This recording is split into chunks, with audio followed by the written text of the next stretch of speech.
Bienvenidos a El Solidario Vive la Noticia. Aquí está el nuevo Solidario con todo lo necesario para entender la información y todos los argumentos en voces de los expertos para reforzar tu opinión.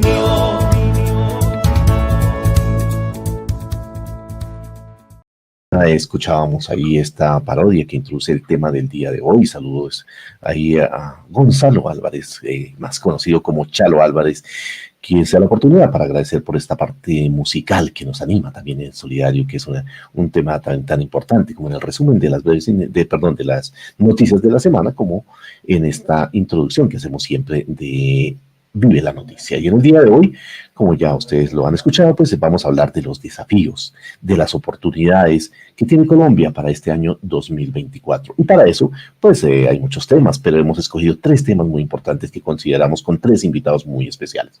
Uno de ellos, pues el tema político. En el tema político tenemos una serie de inquietudes para plantearle a nuestro invitado, de igual manera en el tema económico y finalmente pues en el tema educativo, así que los invitamos a disfrutar de estos 50 minutos que nos restan de este programa para hablar de estos 3 temas. Interactúen ahí en las redes sociales, también agradecemos a quienes ahora se están conectando o quienes han estado conectados ahí a través de las diferentes redes sociales y hacen sus comentarios. Bienvenidos a interactuar, muy importante, vemos que todos están ahí pendientes también de este programa.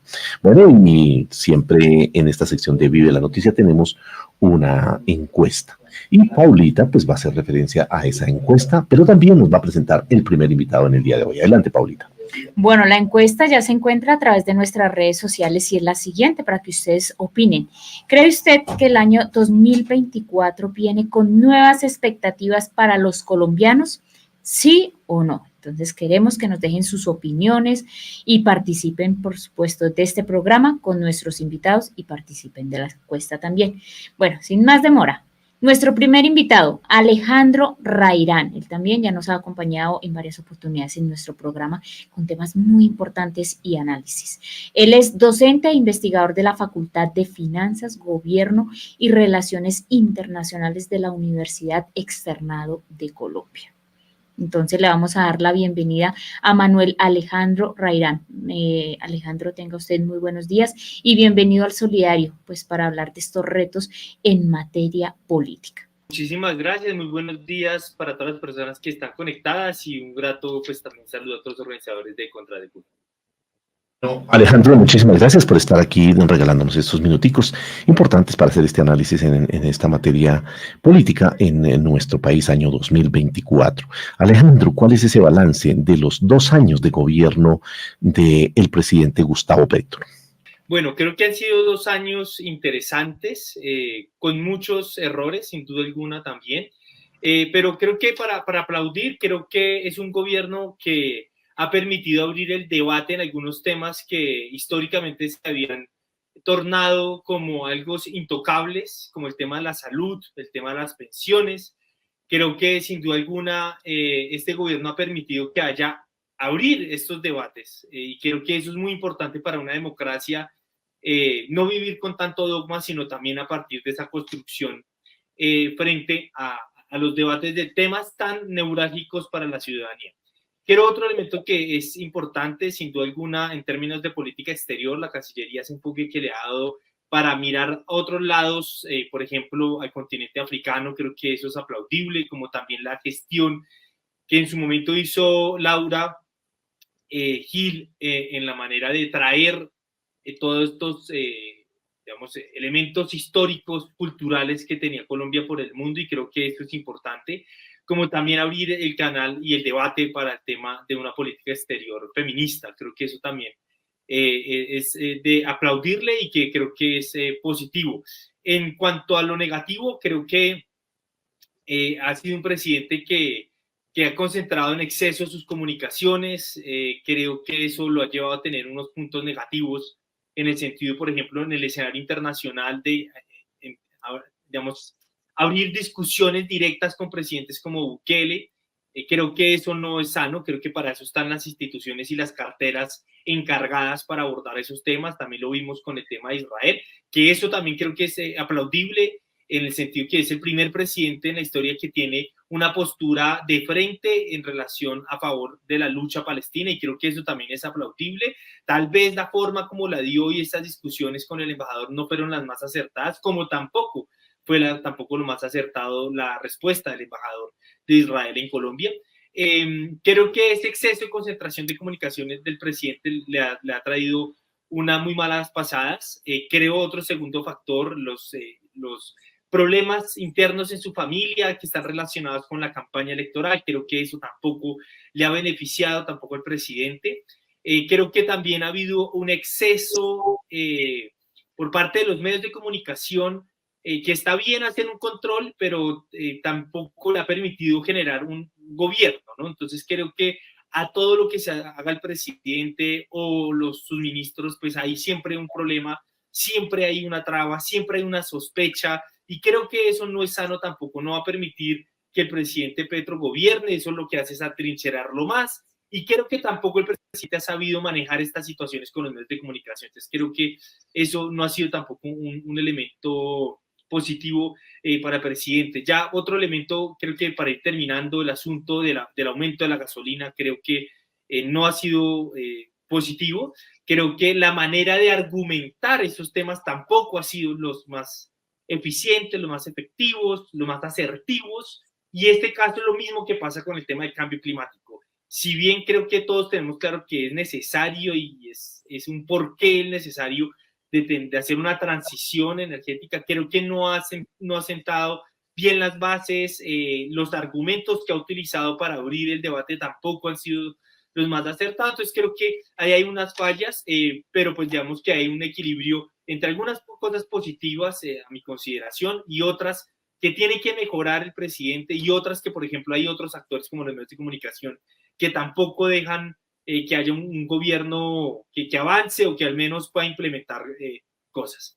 Bueno, Alejandro, son estilos de gobierno, seguramente cada uno tiene un estilo diferente. Creemos que el trabajo que se ha hecho desde la presidencia, pues es lógicamente más positivo y dentro del estilo que cada uno como ser humano pues tiene en ese sentido para mirar a eso. Seguramente habrá cosas que mejorar a futuro, pero también hay cosas que no dependen de él exclusivamente, y precisamente se trata, por ejemplo, del Congreso de la República. El Congreso de la República, donde todos sabemos que este gobierno no tiene desafortunadamente las mayorías. Y queremos preguntarle a Alejandro, en materia pensional, en materia laboral, tributaria, en justicia, en el tema educativo, ¿cuál es ese balance y esa relación entre el gobierno y el legislativo en esa agenda de perspectiva en el Congreso de la República año 2024? Bueno, creo yo que el presidente ha aprendido dos cosas. La primera es que una cosa es ganar la elección presidencial y otra cosa es ganarse el poder. Y eso se materializa en el Congreso. Y esto también está articulado con el segundo aprendizaje. Y es que el presidente Gustavo Petro tiene dos capitales políticos. Tenía uno en el Congreso y otro en la ciudadanía. Creo que ambos los ha perdido, y eso se materializa, por ejemplo, con que la mayoría de las reformas no han sido aprobadas, y no han sido aprobadas en parte, por un lado, porque el presidente se ha puesto a negociar o a cogobernar con personas que no debería cogobernar. Creo que ese es un grave error, y que muchos sectores progresistas, algunos de izquierda que lo terminaron apoyando, pues le estaban reclamando un poco esto, ¿no? Terminó gobernando con ciertos sectores políticos como muy Armando Benedetti, como en sectores políticos muy del Roy Barreras, pero que fue dejando de manera de lado progresivo a estas organizaciones alternativas, y creo que eso le ha jugado una mala pasada.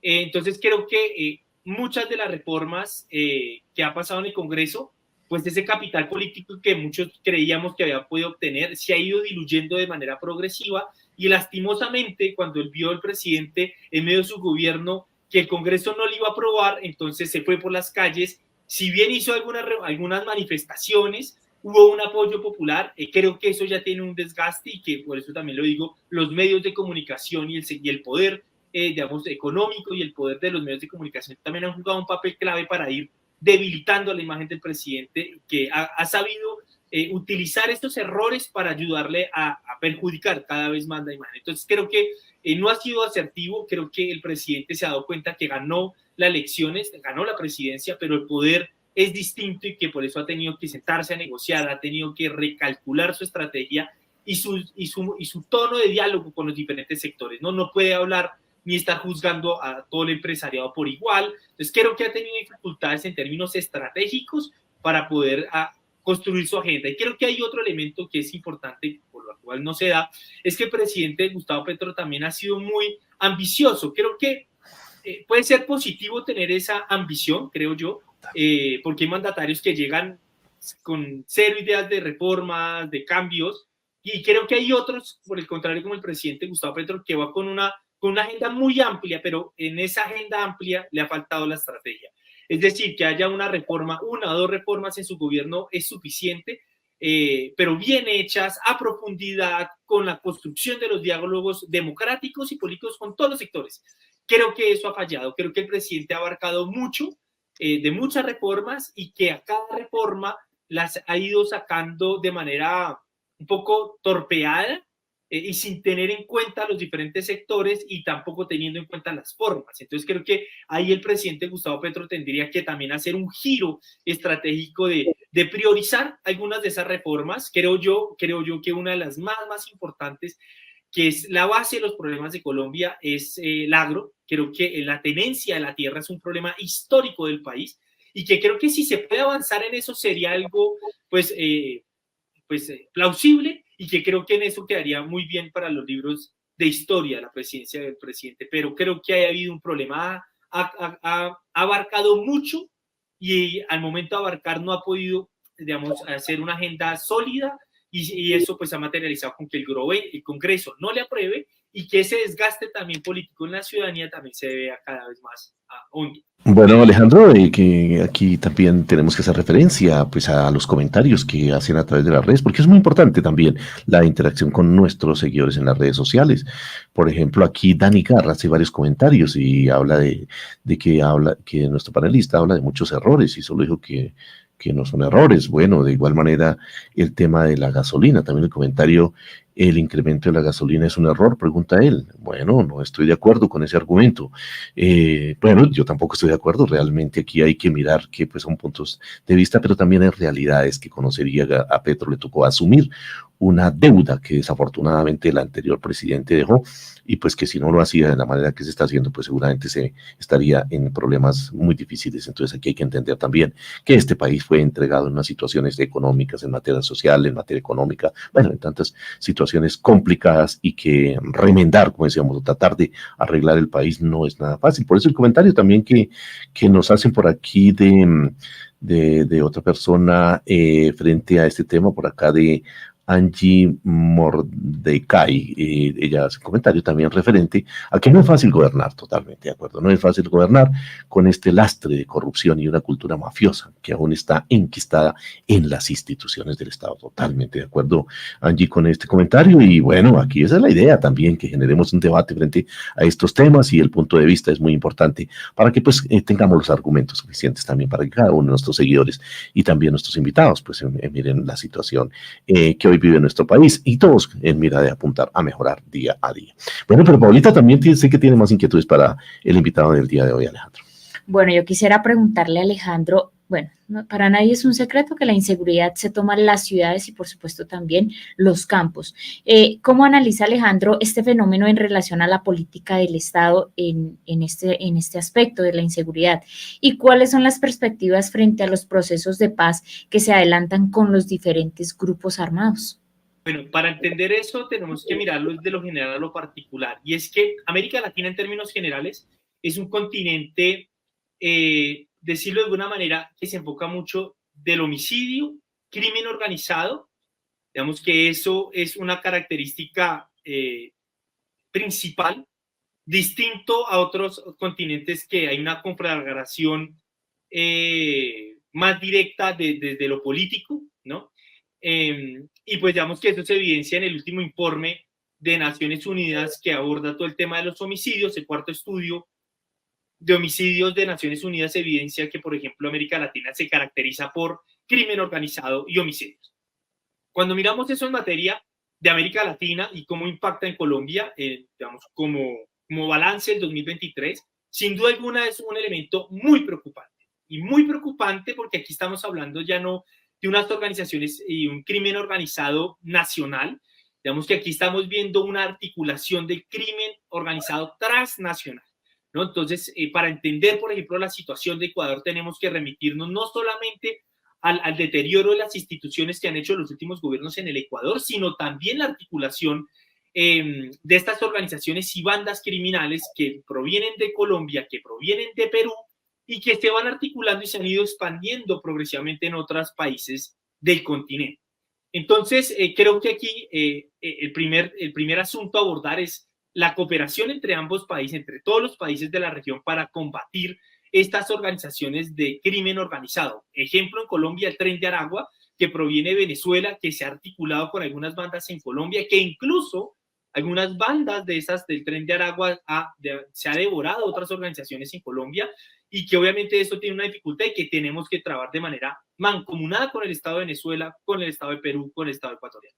Esto por un lado. Por el otro lado, tenemos otro tema que se está articulando cada vez más, es el tema del narcotráfico. Entonces, también el narcotráfico colombiano ha empezado ya desde hace algunos años a articularse con las organizaciones del narcotráfico mexicano, Jalisco, Sinaloa, entre otros, y que esto se ha expandido en el Ecuador, en el Perú, y que obviamente se ha ido fortaleciendo esa producción también de droga. Entonces, creo que aquí hay un tema importante para ir abordándolo en perspectivas para el 2024, es el tema de darle un giro al tema de la lucha contra las drogas. Creo que ha quedado hasta la saciedad que la lucha contra las drogas del Plan Colombia no funcionó, que eso fortaleció las organizaciones criminales en Colombia, que el Plan Mérida en México, implementado desde el año 2006, fortaleció las organizaciones narcotraficantes de ese país y que ahora están trabajando todas en conjunto. Entonces creo que aquí el primer tema para el 2024 es ojalá que el gobierno continúe con esa postura de darle un giro a la lucha contra las drogas y que ya no sea por la vía,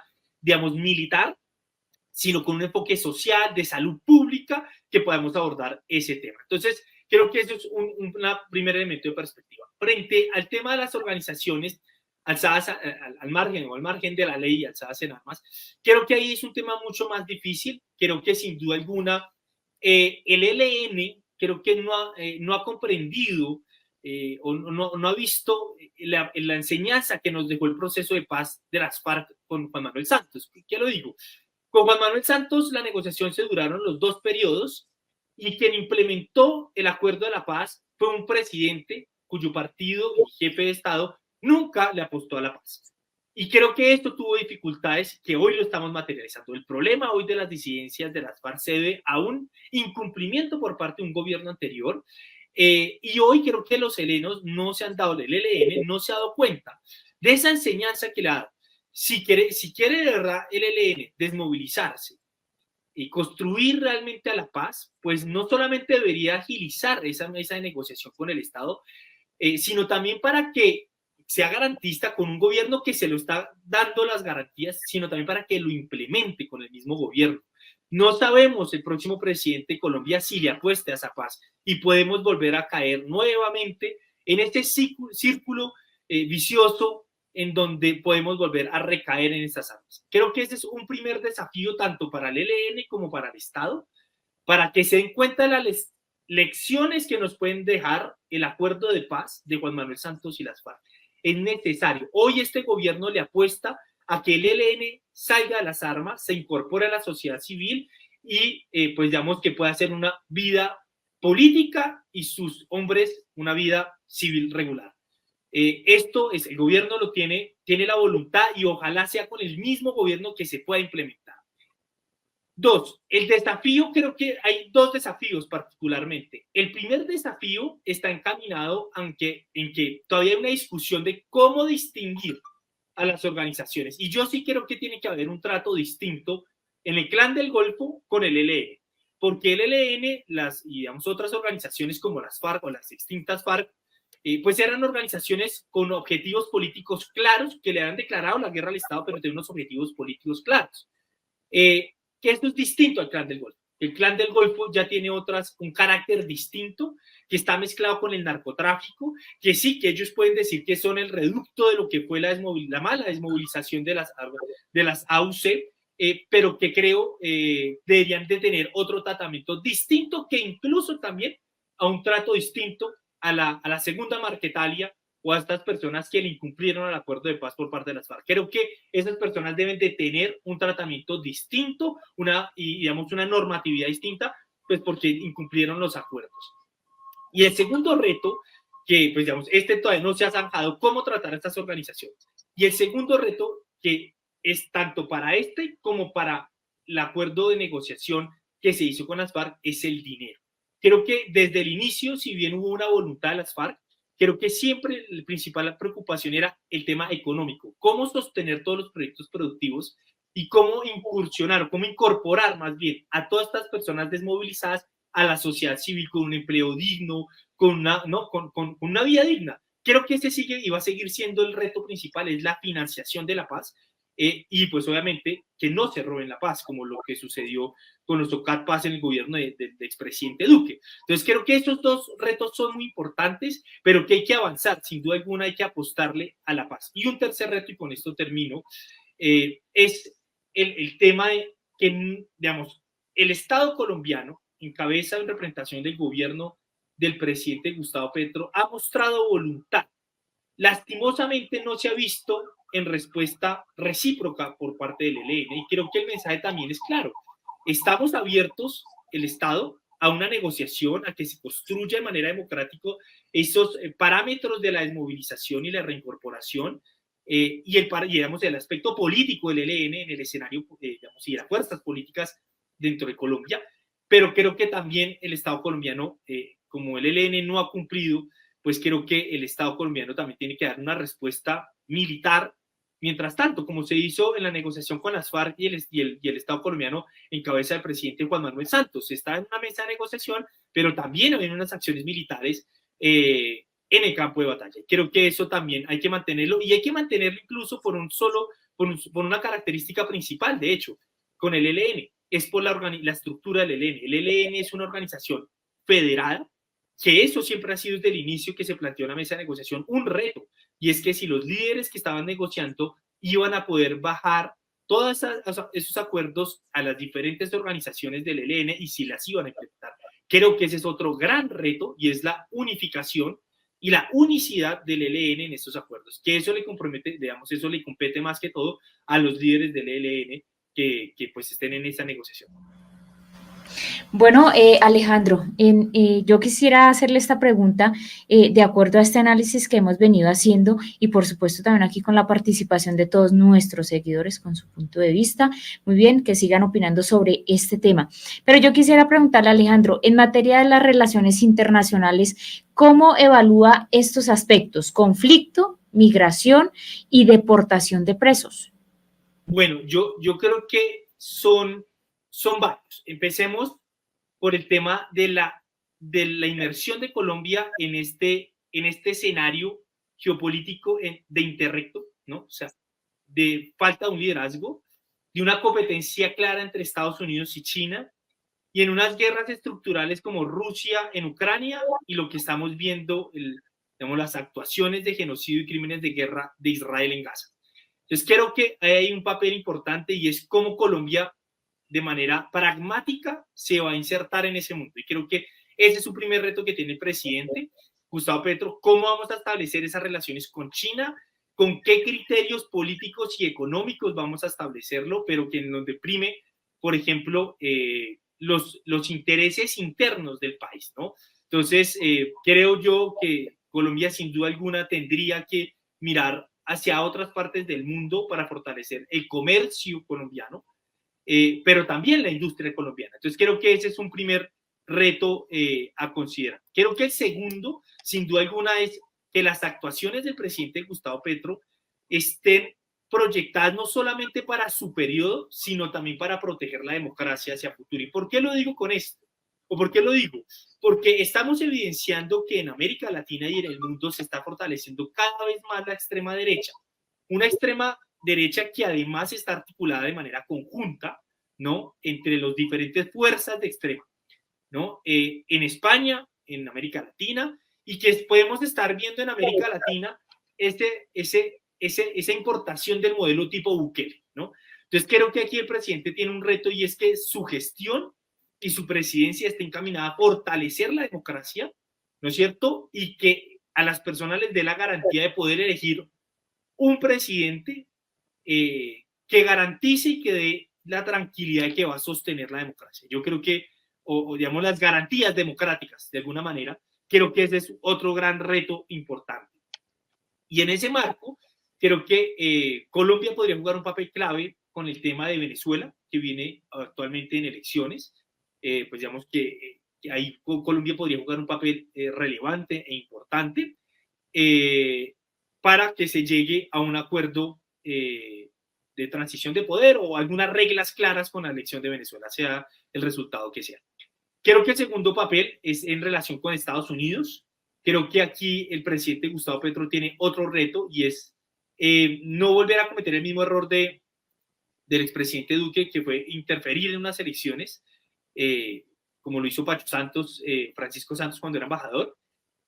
Y creo que ahí tiene que ser el presidente Petro pragmático en el resultado que se dé, porque sin duda alguna, según el resultado que se dé en Estados Unidos, va a tener un impacto en América Latina y en especial lo que tú mencionabas, Mauricio, el tema de las migraciones. Creo que eso es un tema fundamental. Creo que hay otro tercer elemento en términos de política internacional, es fortalecer las relaciones con Panamá. Panamá nuevamente este año entra en elecciones presidenciales y creo que ahí es importante este país por lo mismo de las migraciones. El tema del tapón del Darién es un tema que tiene que ser trabajado por ambas naciones en articulación con otros países de Centroamérica y Estados Unidos, y creo que ahí el presidente tiene que también jugar un papel importante construyendo una política pública clara, con un enfoque claro hacia Panamá, porque además somos el punto de entrada entre Centroamérica y Suramérica. Entonces creo que ese es otro punto bastante relevante.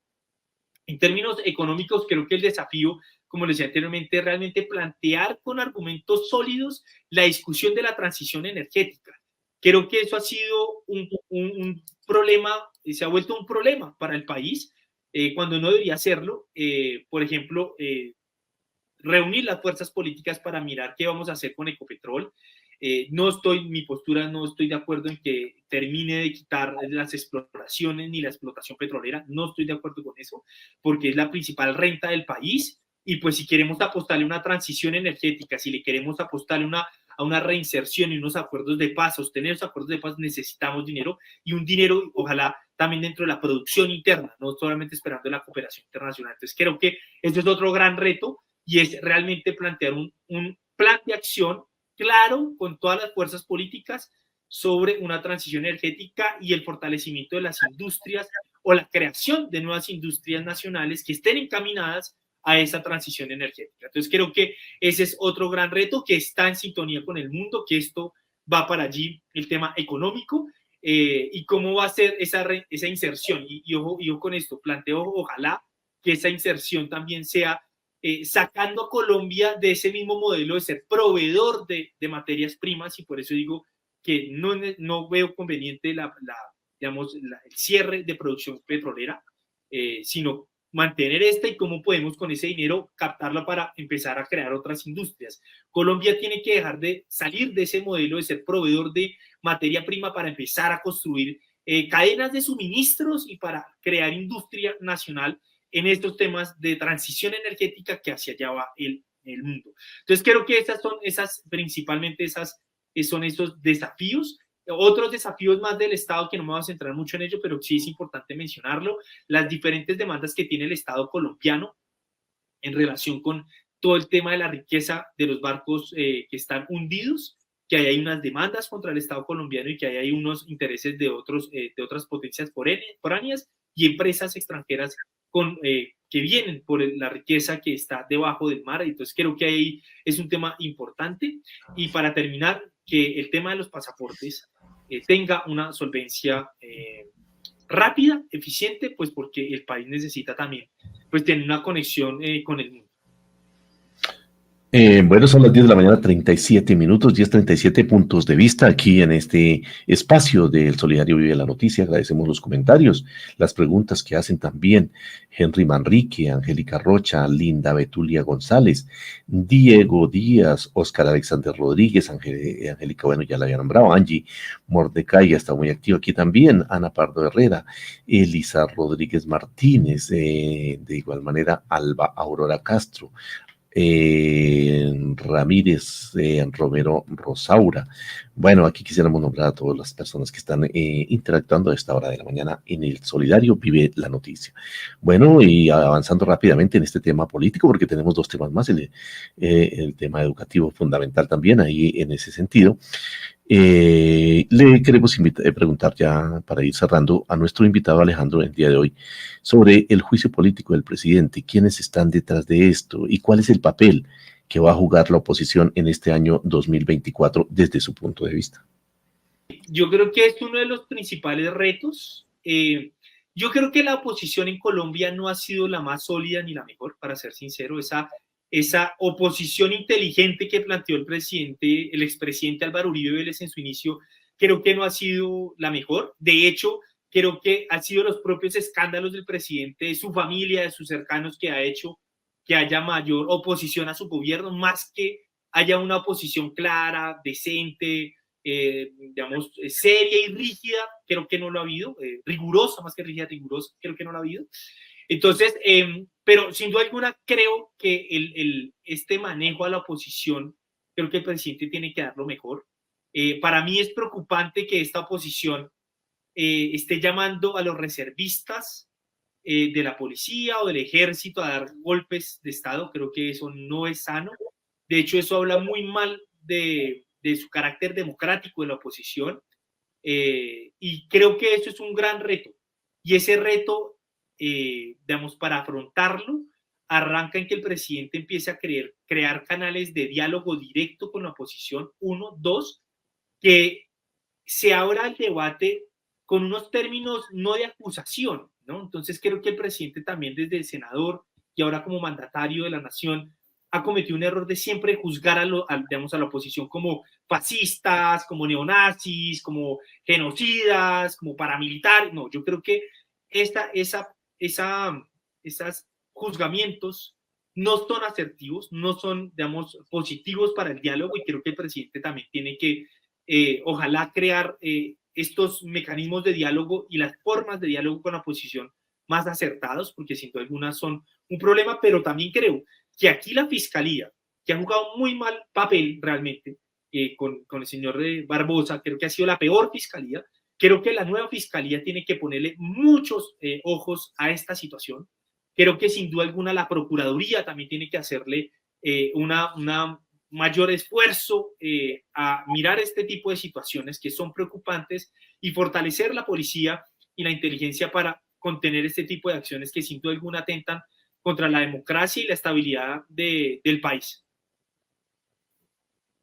Bueno, puntos de vista, creemos que la oposición ha sido de manera descarada lo que ha hecho también en nuestro país, con muchas situaciones donde de verdad se pegan de lo que no, y no hay de verdad un debate con altura, con profundidad frente a lo que deberá ser el papel de la oposición en un país.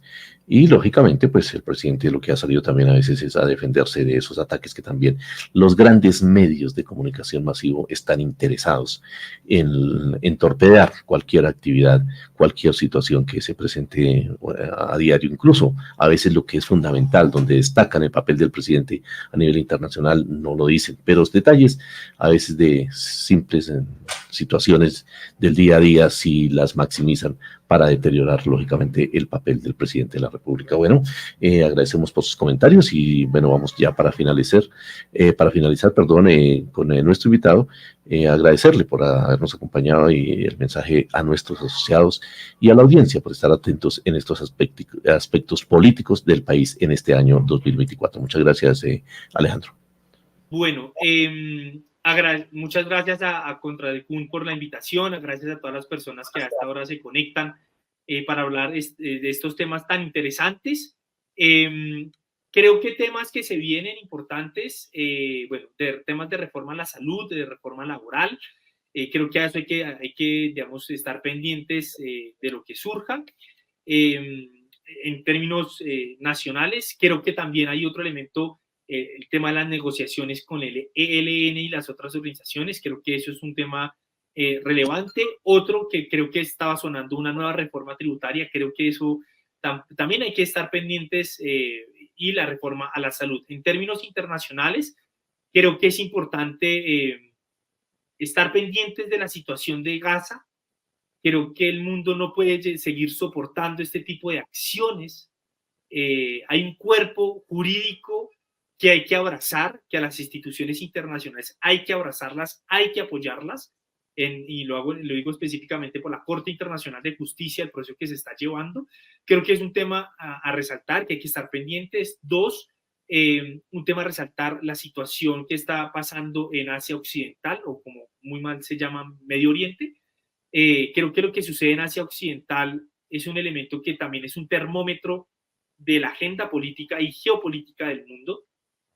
Otro elemento que me parece importante, que lo hablaban en Davos, es la incorporación de la inteligencia artificial a las economías, y creo que aquí eso también tenemos que debatirlo, tenemos que abrirlo en nuestra palestra pública. Pues si bien nosotros vamos a estar rezagados en ese impacto, pues es importante que abramos estas discusiones. Y por último, yo creo que un mensaje claro, y es que estamos sin duda alguna en un momento de mucha complejidad en el mundo, que obviamente tiene un impacto en Colombia, y que creo que para mantener las garantías democráticas de Colombia, yo invito a todas las personas que ven este programa a que seamos un poco más racionales, que aprendamos a escuchar y ser tolerantes hacia las otras, digamos, las ideas del otro, no para atacarlas, que si están bienes, buenas o malas, sino para empezar a construir desde la diferencia. Un país se construye a partir de la diferencia, y digamos que la pluralidad política y la pluralidad social nace de esa tolerancia. Entonces mi invitación es que dejemos un poco las pasiones, que dejemos un poco esa emocionalidad que tienen algunos sectores políticos, y que podamos aterrizarlo con un poco más de tranquilidad, con ideas, con discusiones y con contexto también, que es muy importante. Estas discusiones políticas tenemos que darlas con contexto, y que bueno, esa es mi invitación para este 2024 a todas las personas que nos están viendo en Contras de Kun. Muchísimas gracias a ustedes también por la invitación y por esta entrevista. Bueno, muchísimas gracias, Alejandro. Bueno, de acuerdo en que se debe construir en medio de la diferencia, pero también decir que todas estas situaciones también hay que analizarlas y mirarlas con los argumentos lógicamente basados en los hechos, basados en las situaciones que se tienen, bien fundamentados, para que así podamos dar el mejor de los debates, el mejor de los análisis en cada una de las situaciones. En medio de todas estas diferencias, pues lógicamente la idea es poder construir. Son las 10 de la mañana, 45 minutos, 10:45 minutos. Vamos a hacer una pequeña pausa y ya venimos con los dos temas que nos quedan pendientes en materia económica y en materia educativa, lo que nos espera en este año 2024. No se queda en su cama. De Carlos Vives. Nosotros vamos a continuar aquí con nuestros invitados porque nos quedan muchas preguntas todavía, y bueno, por supuesto la participación de estos dos invitados. A continuación, ya está en sala, acaba de llegar Jairo Orlando Villabona. ¿Quién es Jairo Orlando Villabona? Él es director del Grupo de Estudios Fiscales y de Equidad de la Universidad Nacional, asesor y consultor de entidades privadas y del Estado, Ministerio de Agricultura y Ministerio de Educación, profesor asociado e investigador de la Facultad de Ciencias Económicas de la Universidad Nacional. Entonces le damos la bienvenida a Jairo Orlando Villabona. Miguelito. Paulita, entonces con la bienvenida a nuestro segundo invitado en el día de hoy. Ya lo decía, Jairo Orlando Villabona, y queremos de una vez preguntarle, Jairo, la economía mueve el mundo y lógicamente Colombia no se queda atrás. ¿Se puede hacer un balance de las dinámicas económicas que ha venido sorteando nuestro país y las proyecciones de este ámbito en el 2024, Jairo? Bueno, buenos días, Paula. Buen fin de semana para ti y para todos los oyentes, por los audio escuchas. Televidentes, perdón. Bueno, estos últimos años han sido unos años muy difíciles en el mundo, en la economía mundial, no solo en la economía colombiana. Vemos cómo la inflación ha sido generalizada, sin embargo, va disminuyendo. Vimos cómo el año pasado disminuyó un poco. Y realmente se ha producido, primero por los problemas de los commodities, los problemas logísticos a nivel mundial y posteriormente pues lo que ha pasado con las guerras, ¿no? Entonces, en el mundo ha existido una recesión pronosticada. Digamos que estos últimos 3 años son los peores 3 años de las 3 últimas décadas. En Colombia la situación no ha sido diferente y vemos cómo, por ejemplo, en el año anterior, algunos bancos tuvieron pérdidas, cosa que no se presentaba desde hace mucho tiempo en el país. Entonces, no han sido unos años fáciles. Hemos visto también cómo algunas cooperativas también, incluso causado por el modelo de pérdida esperada, y cooperativas bien grandes han tenido también pérdidas. Entonces, la situación no ha sido difícil.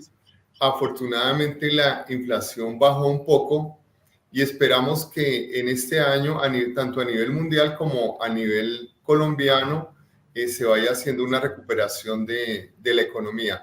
Pero igual el crecimiento de este año en Colombia no está pronosticado como muy alto y seguramente va a estar alrededor de del 2%, incluso un poco menos. Quisiéramos saber en este momento cómo se proyecta la economía para este año 2024 en Colombia, en Latinoamérica y por supuesto en el mundo. Bueno, el crecimiento en general va a ser bajo. Vemos cómo países como China ha tenido su crecimiento más bajo de los últimos 20 años. Y eso no es gratuito. Entonces, digamos que la demanda en general ha disminuido de manera importante. El crecimiento para este año, como habíamos dicho, se estima en un valor inferior al 2%. También se espera que baje la inflación. En el mundo se prevé que el crecimiento mundial también se desacelera por tercer año consecutivo y pasará del 2.6% registrado el año pasado a un 2.4% en 2024. Entonces va a haber un menor crecimiento incluso este año. Eso es casi 3/4 partes, un crecimiento inferior al promedio de la década de 2010. Entonces vemos cómo la situación no es fácil y estos pronósticos los está haciendo el Banco Mundial. Sí, son 5 años con un crecimiento pues muy malo y como decíamos, pues no se espera que se recupere en este año, sino que comience un poco la recuperación que no se ha dado hasta el momento. Esas son las perspectivas que existen a mediano plazo, pues se espera que esta desaceleración pues ya se acabe y las condiciones a nivel mundial pues mejoren. Pero en este momento las condiciones tanto en Colombia como en el mundo, como en Latinoamérica, no son las mejores y bueno, se espera que esto cambie un poco. En el caso colombiano, pues vemos cómo la tasa de cambio por lo menos ha bajado un poco, que eso contribuye mucho a la economía, porque este era uno de los factores de inflación. Los precios de los alimentos también han bajado un poco. El mayor factor que originó la inflación a nivel mundial fue los precios de los alimentos. Por ejemplo, en Colombia fue del 27%, cosa que no había existido en el país pues, durante mucho tiempo. Entonces, lo que se espera es que estas condiciones mejoren, que la tasa de cambio disminuya, que las tasas de interés disminuyan, y eso va a hacer que mejore la economía, aumente un poco la demanda, y esperamos también que el gobierno modifique las políticas económicas incentivando más la agroindustria y la industria, que es lo que verdaderamente genera empleo formal en un país y genera crecimiento, genera valor agregado. En Colombia, desafortunadamente, en las últimas 3 décadas, los gobiernos que han existido no han no han industrializado el país, por el contrario, lo han desindustrializado, y eso ha hecho que tengamos una economía más informal, que no hayan empleos pues buenos, de buena calidad en el país. Bueno, muchas gracias, Jairo, por estos análisis que estamos haciendo que a nuestra comunidad, a nuestros seguidores en las redes sociales, pues indudablemente que todo esto nos enriquecen con estos debates, con estas informaciones que en el día de hoy nos traen. Pero también nos complace recibir sintonía desde Texas, en Estados Unidos. Un saludo fraternal ya para Arcelia Arias Díaz, desde Texas, en los Estados Unidos. Bueno, y también a nuestros seguidores que aquí están pendientes de este programa. Bueno, Jairo, frente a este tema de coyuntura recientemente por lo sucedido, económicamente, ¿qué le retribuye a Colombia ser la sede de los Juegos Panamericanos en relación al pago y las cuotas de participación que también se dan a Panam Sport? Bueno, el problema es la imagen, el problema es los beneficios que se tenían esperados como utilidades de este certamen que se iba a hacer en Colombia, pues ojalá se pueda recuperar. Y también se habían hecho ya unas inversiones en infraestructura y se esperaban otras inversiones en infraestructura en el país. Eso también pues lo que iba a hacer era mejorar las vías de comunicación en algunas conexiones con Barranquilla, desde Bogotá, desde Medellín o en Cali, y pues definitivamente eso no se va a lograr. Pues esto también iba a mejorar la economía formal e informal. Se iban a crear muchos empleos, sobre todo en la zona Caribe, y pues definitivamente si esto no se presenta, si esto no se vuelve a recuperar, pues esos serán los inconvenientes más importantes. El empleo que se iba a generar, las utilidades que se iban a generar para estas regiones, la imagen del país, la mejora en infraestructura, y pues definitivamente esto es lo que vamos a perder. Bueno, 10 de la mañana, 56 minutos, avanza a esta hora nuestro invitado Jairo en ese tema económico, y sé que también aquí tenemos más preguntas aquí, digamos desde también Paulita, para nuestro invitado en el día de hoy, agradeciendo los comentarios que están haciendo a través de las redes sociales. Doctor Jairo, en el 2024 pues sabemos que va a ser un año duro, un año de retos en lo tributario y por supuesto desde el aporte social, pues cómo se busca ese equilibrio financieramente en nuestra nación. Digamos que eso no es tan fácil como uno lo pensaría, porque un país es como la historia de una familia, de una persona, es arrastrar toda la historia que tiene.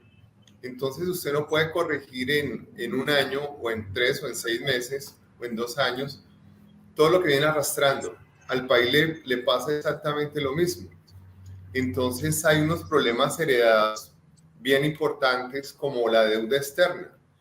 La deuda externa en Colombia se aumentó mucho, se triplicó en los últimos años, en el último gobierno, y lo peor es que se hizo con unas altas tasas de interés. Esto es muy grave porque gran parte de los ingresos del país se tienen que destinar a cubrir esa deuda, tanto el capital como los intereses. También hubo otro problema importante heredado, que fue el Fondo de Estabilización de los Combustibles, que es una deuda de casi algo más de 30 billones de pesos, que tuvo que recibir este gobierno y pues le ha tenido que asumir y ha tenido que ir subiendo el precio del combustible porque el gobierno anterior lo congeló. Entonces eso pues va a generar conflictos por la subida del precio de la gasolina, que toca hacerlo, todo el mundo sabe que toca hacerlo. Y bueno, ese es otro problema. Hay que impulsar la industria como no se ha hecho en los últimos gobiernos, en las 3 últimas décadas. Las tasas de interés, esta industria lo que genera es empleos de calidad y genera valor agregado para la economía, genera desarrollo. Si no hacemos esto, no vamos a generar desarrollo. Esto es lo que ha hecho en los países del Asia desde hace algunos años, y por eso es que nos han cogido tanta ventaja. Las tasas de interés pues tendrán que ir disminuyendo, y eso hará que pues la demanda por la vivienda aumente, y eso va a hacer también que la economía crezca. La devaluación afortunadamente se viene controlando y lo que se espera también es que los hiperricos, las personas más ricas del país, pues paguen más impuestos. Hoy en un documental de la Deutsche Welle, la DW, estaban hablando de eso, cómo algunos más de 100 ricos del mundo están incluso solicitando que ellos están dispuestos a pagar más impuestos. Y lo hacen porque son conscientes que de otra forma va a haber problemas sociales. En Colombia eso no se ha dado y esperemos que cambie un poco y que definitivamente las personas, los súper ricos de Colombia comiencen a pagar impuestos. Bueno, 10 de la mañana, 59 minutos y ya para ir finalizando, entonces a nuestro invitado en el día de hoy, Jairo, ¿cuál es ese mensaje para nuestros asociados y en materia económica, qué recomendar para estar atentos en este año 2024 que inicia? Bueno, no, pues nada, un saludo muy especial a todos los colegas docentes. Esperamos que nuestro país pues mejore mucho, esperamos mucho de este gobierno y nosotros como profesores, como docentes, tenemos que contribuir con nuestros alumnos a educarlos de en qué manera pues podemos dar mensajes de solidaridad, de cómo desarrollar más nuestro país, de cómo tenemos que tender hacia la industrialización, de ser más equitativos y pues yo creo que nosotros podemos contribuir como maestros a estos aspectos. Muchísimas gracias, Jairo Villabona, en el día de hoy por su participación. Muchas gracias a ustedes por la invitación. Gracias, Paula.